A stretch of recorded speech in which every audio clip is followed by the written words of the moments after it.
Hi hello guys welcome back to my channel. இன்றைக்கி ஒரு முட்டை மிட்டாய் பேக்கிங் வீடியோ தான் பார்க்க போகிறோம். ஃபஸ்ட்டு நம்ம எப்போயுமே பால்கோவாவோ எதுவுமே கடையில் வாங்கவே மாட்டோம். பால் மட்டும் ஃப்ரெஷ்ஷாக வாங்கி பால்கோவா மேக் பண்ணுவேன். பிகாஸ் எனக்கு கடையில் வாங்குறப்ப அது என்னமோ அது டேஸ்ட்டே வரல. ஸோ நம்மளே மேக் பண்ணலாமேன்னு 5 o'clock வச்ச பால் கொதிச்சிக்கிட்டே இருக்கு. தென் 6 o'clock வரைக்குமே நம்ம பால்கோவா மட்டும்தான் மேக் பண்ணோம்.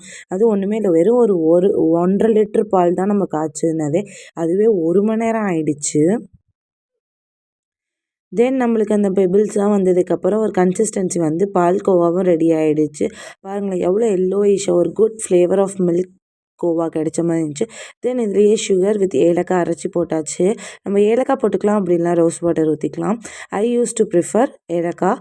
பட் அதை நல்லா நம்ம கரைச்சி விட்டா நம்ம கடையில் கிடைக்கிற அப்படியே இல்லை ஸ்ரீவல்லிபுத்தூர் பால்கோவாவே கிடைச்ச மாதிரி இருந்துச்சு. தென் எக் 2 நான் போட்டு பீட் பண்ணி எடுத்தேன்.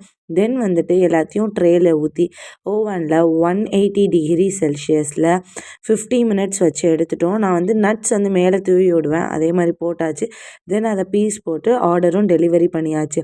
உங்களுக்கு முட்டை மிட்டாய்ஸ் வேணுன்னா ஸ்க்ரீனில் தெரியிற நம்பருக்கு வாட்ஸ்அப் பண்ணுங்கள். Like and subscribe. தேங்க்யூ.